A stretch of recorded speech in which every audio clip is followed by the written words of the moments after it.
Hey everybody, this is Ryan with Cattler, and today in our Cattler conversation, we will be joined with Connor Biehler, UNL Beef Assistant Extension Educator. How are you today, sir? I'm doing good. Thank you for having me on here, Ryan.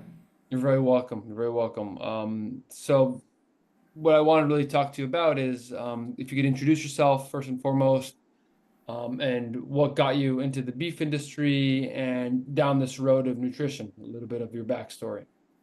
I grew up in Southern Illinois, um, and I started showing cattle, and that was kind of my introduction into it. My dad, his family was dairy farmers. He didn't really ever have the itch for the whole cattle thing. I think if he would have, I'd probably be talking to you as a dairy nutritionist now. But so he was more passionate about the crop side, but my mom's dad was a cattle feeder. And I spent a lot of time with my maternal grandparents growing up and just enjoyed being around him and going to the sale barn. And I knew I was going to go into agriculture. There was never any question about that. It was just kind of choosing the plant science versus the animal science side of things. And so, as I mentioned, I got into showing cattle and went to junior college close to home called Lakeland College. Was on the livestock judging team there. And from there, I transferred to Oklahoma State. Got the opportunity to work for some very reputable seed stock production operations in the state of Oklahoma, and kind of wanted to stay on that the show cattle side of things, or the purebred side of things. I actually went to auctioneer school in hopes of being a sale manager someday, but didn't pan out. Maybe in the future, I don't know. But then from there, I went to work for a local feed company there in Oklahoma and Texas, and that was kind of really whenever I got more into the production side of things. My grandpa kind of helped me get started feeding cattle whenever I was in college, and I'm very thankful for that opportunity. But for me, that wasn't where my interest really lied at that point in time in my life. And so I had worked with Extension in Oklahoma, and they had a position similar to the one I was in now. And I just kind of decided, that my first career was a really good learning opportunity, but it wasn't where I always wanted to be long term. And so I decided to go back to graduate school. I studied under Dr. Jason Smith, who at the time was at the University of Tennessee. He's now at Texas A&M AgriLife, working up at Amarillo. Then I finished up my master's degree there, and uh, came into this position in Nebraska. I never thought I'd live north of I-40. I enjoyed the feedlot, and I think I'm in a great state, and have just really enjoyed the nutrition thing. That was kind of what I really latched on to in the show cattle side. Was I really enjoyed feeding those animals, both heifers and steers. And so I think mixed in with my experience with the milling kind of really led me back into the feedlot of something that I'd grown up around but kind of gotten away from as I'd gotten older.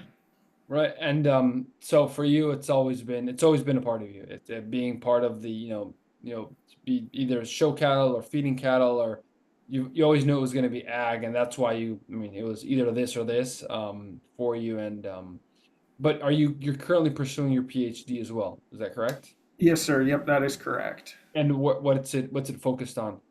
So as of now, I've mostly done forage systems type work. We did an interseeding study where we interseeded three different cover crops: annual ryegrass, um, uh, rye, and forage collards. And so we did that project last year. We're in year two of that. And then I've also done some different corn stalk residue grazing projects as well up to this point. But, I kind of got started, my background being mostly in the feedlot, my master's training being in the feedlot. I came here to Nebraska, and here in Eastern Nebraska, there's definitely a big focus and push on forage systems, planting annual forages, cover crops, things like that. And so I really took a shine to that pretty early, and that's where my work has been focused so far. But I think to continue to be a well-rounded nutritionist, I'm going to start doing some more feedlot work as well. Cool. And in the feedlot realm, I mean, where you're at, there's a, you have, you're very close to Cumming County, which is, a couple hours up north from you. But mostly what I'm curious about is what are you seeing as kind of the some of the challenges that you see in day-to-day feedlots today? Is it, keeping the pens clean? Is it the bunk cleanliness? Is it water access? What are you seeing as some elements that you think are worthwhile with your experience raising and kind of teaching us and teaching the people who might be listening to this? I think the big thing that we hear a lot of today, and you're starting to see more podcasts and extension programs related to this, is the labor shortage that we're seeing. What can we do to really alleviate this? I don't think it's going to be a problem that we can't overcome. Feedlot managers and owners are very what's the word I'm looking for? They're very forward thinking, and they can overcome problems. And so, just overcoming this is going to be an obstacle, but just figuring out what we can do to keep good labor in the feedlot. And really, all of the feedlot managers and owners that I talk to and I really admire, they all have the same mindset that we know that labor is short, but if we can find the right guys with the right skills, we're going to make sure that we pay those guys well in order to keep them around, and treat them right as employees in order to just have them continue to grow within that feedlot, and really have a team there that you can trust to make sure that the waters are always clean, the bunks are properly scraped, rations are properly put together, different things like that.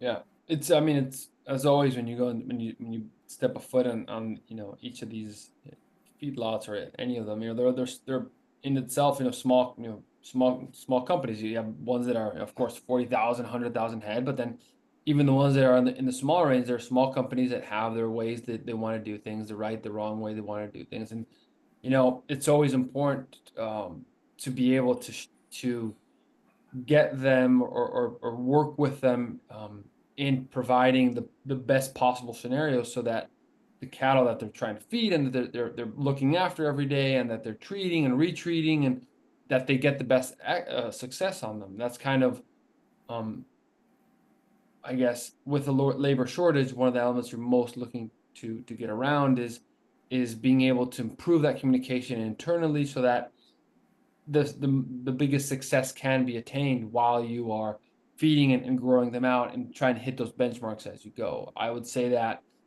I think, and not trying to sway it our way, but as any kind of technology comes around, it does help and be that, that extra man that they're looking for in the yard that will be that team player that kind of can swoop around and play a little bit of everything. I have seen the labor shortage, and I do think that technology, be it what it is, even if it's from the scale head people that start with the scale heads or changing the trucker or EIDs, all those different elements do enhance towards being able to improve productivity and also results. That's kind of what I'm thinking. Yeah, I certainly agree. Cattler being one of them, there's several companies within this industry that are making forward progress on, alleviating some of that labor on, using technology as a face to get that done. And I think, the days of feedlot managers and owners being apprehensive to using technology are kind of behind us, and people are realizing that these tools can definitely benefit them and their operations. Right. And when do you think this change happened? I mean, do you think it happened? Do you think there's higher curve now with the newer generation coming in, the the 30-year-olds, the late 20s, early 30s that want to have newer technology, not server like what when you how when do you think you've seen the highest uptick in technology adoption? I would honestly say, and I don't know if maybe it's just been my exposure to it, but I really started noticing it once I moved here to Nebraska. You know, where I grew up isn't exactly a cattle feeding haven. There were some cattle feeders around, but they just wanted to do things the old way. And, they were smaller scale operations and able to get away with it at that point in time. But I think really, like you said, this newer generation stepping up and filling into those management roles, I think that, those are the people more apt to use these technologies. But at the same time, I still know gentlemen in their 70s that are willing to adopt new technologies and are always thinking. And, that's what's made those gentlemen so successful at feeding cattle is that they're always evolving. And that's something you just have to do in this business. You can never be complacent with where you're at. Yeah, it goes back to your forward thinking. Labor shortage might be low, but they find a way. If it's technology, if it's, you know, finding a new system internally that works for them. Yeah, I mean, Nebraska is the haven for cattle feeding. It's where kind of a lot of the big and brightest ideas together with Texas. You know, this is where kind of everybody comes to learn as well, and that's what we've seen as well in our in our realm in that area. Having said that, we're currently seeing, cattle prices really high. Some cases, lots that are not filling up or have decided, hey, this season there just isn't, any margin there, or what are your expectations for, as we go as winter is approaching and harvest is about to start, how do you see that playing out into lots filling up and if they will fill up all the way and what are your thoughts? What are you seeing kind of internally from a research standpoint as well? I wish these prices would hold for these guys. But I just don't foresee that happening through the winter. The grain market's down right now. Now's a good time to be a cattle feeder. Now's not a good time to get into cattle feeding, but now's a good time if you've already established yourself to be feeding cattle. And I think that, through the fall, we're going to maybe continue to see this, but I think prices will probably soften through the winter, especially as the grain market starts to come back a little bit.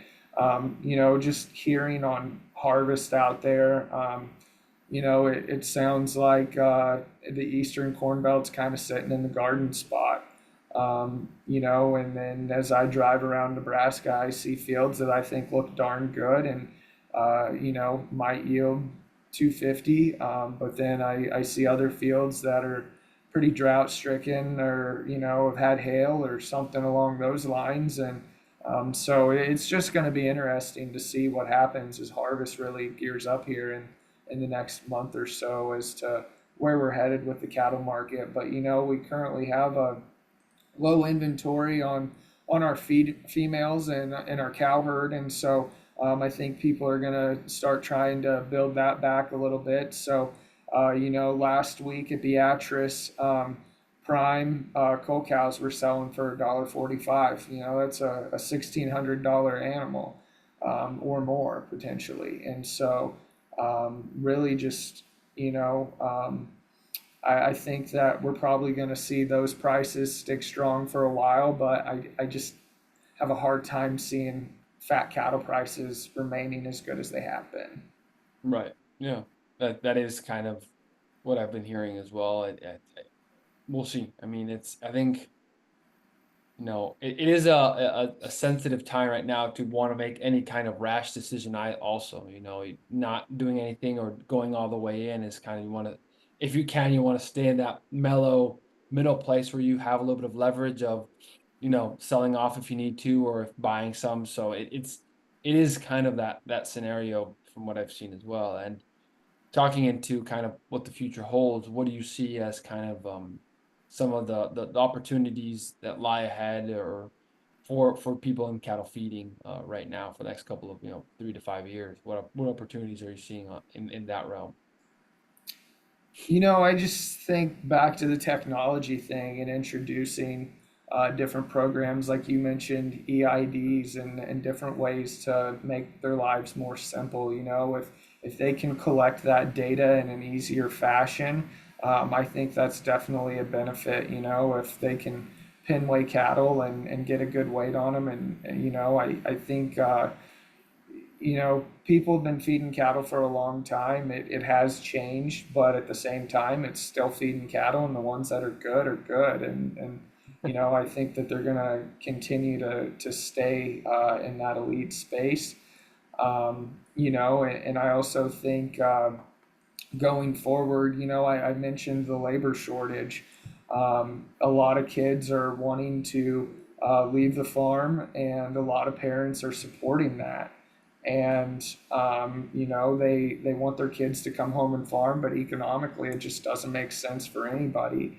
And there's a lot of agricultural programs out there for youth development, such as 4-H and FFA, and I think we're seeing a lot more kids that are traditional city kids um, joining those programs. And I actually have a really good friend who grew up in the suburbs of Philadelphia, got involved in 4-H at a young age, and did his undergrad at Penn State, came out here for the Timmerman feedlot internship, and he stayed. And he spends his days horseback now. So I think there's plenty of opportunities out there for people that are less traditional agriculturalists, that if they want to get involved, they can, and they can find positions in middle to upper management in these feed yards.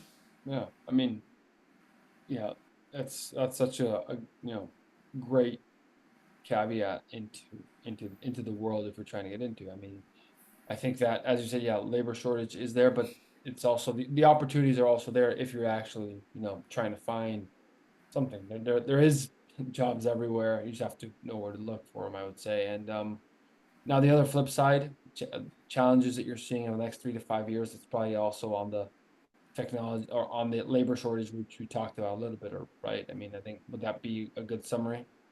Yeah, I think that would be a good summary. But like I said, they'll persevere and come through. There's never been anything that they've faced that they haven't overcome, and I don't think this is going to be one of them.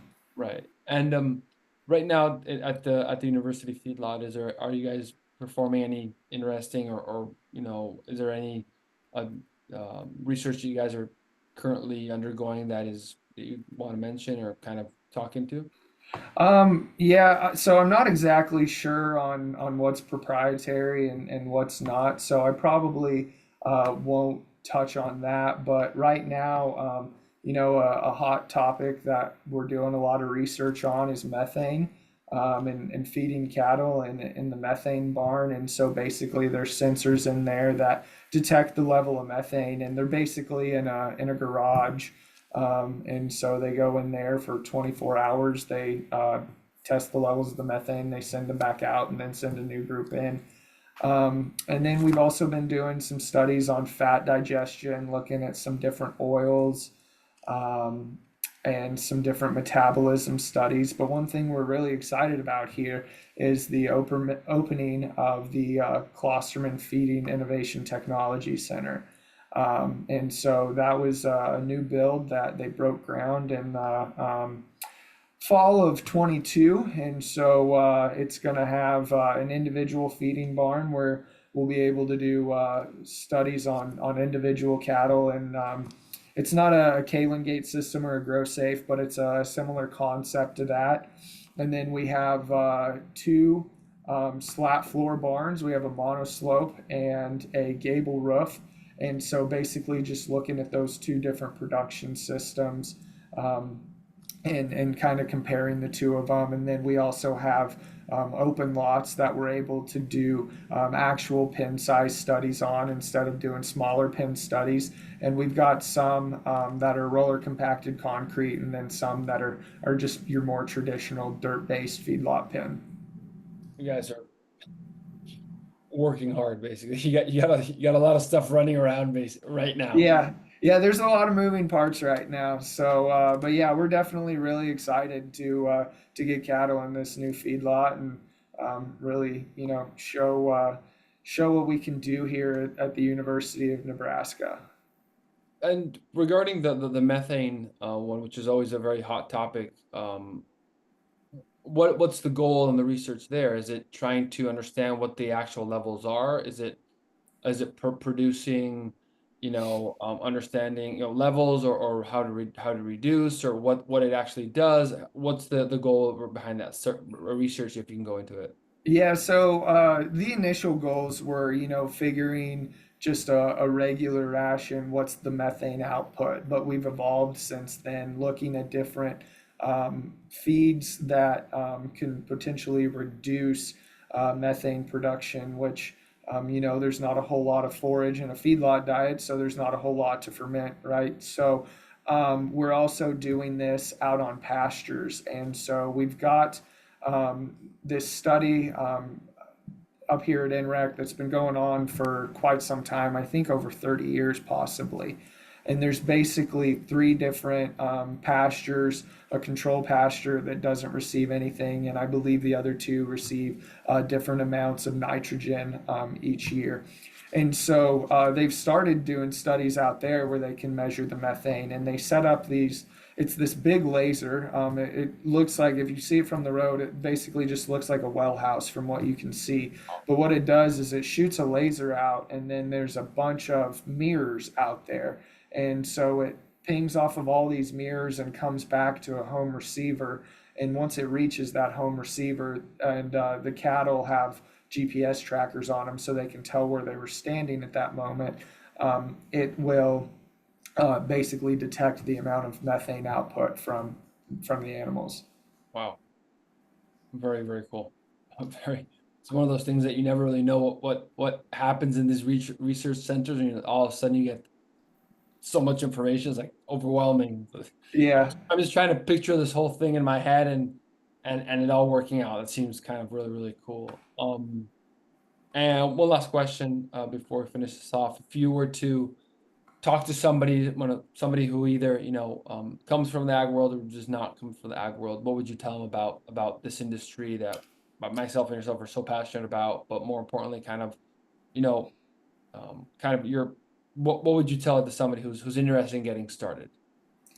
It's the greatest and most rewarding thing you can possibly do, um, to have the ability to advance this industry, to feed people around the world is such a great thing. And maybe I'm more passionate about it than most just because I grew up around older farmers and I just, loved that community and that crowd. But, the people really make this industry. And that's just kind of the main thing I love about it is going to different events, NCBA or different conventions, Plains Nutrition Council, things like that, and just running into old friends and seeing them and just catching up and hearing what's going on around the country. And I think it really gives you a good insight to what's going on in the rest of the world to be in this industry. Well, awesome. That's a great way to finish this on an incredibly high note. Well, I really appreciate the time. Thanks a bunch, Connor. Thanks for the time. Great things you guys are doing, and we'll be in touch. Okay. Yes, sir. Thank you so much again for having me on here. All right. See ya. See Bye. you.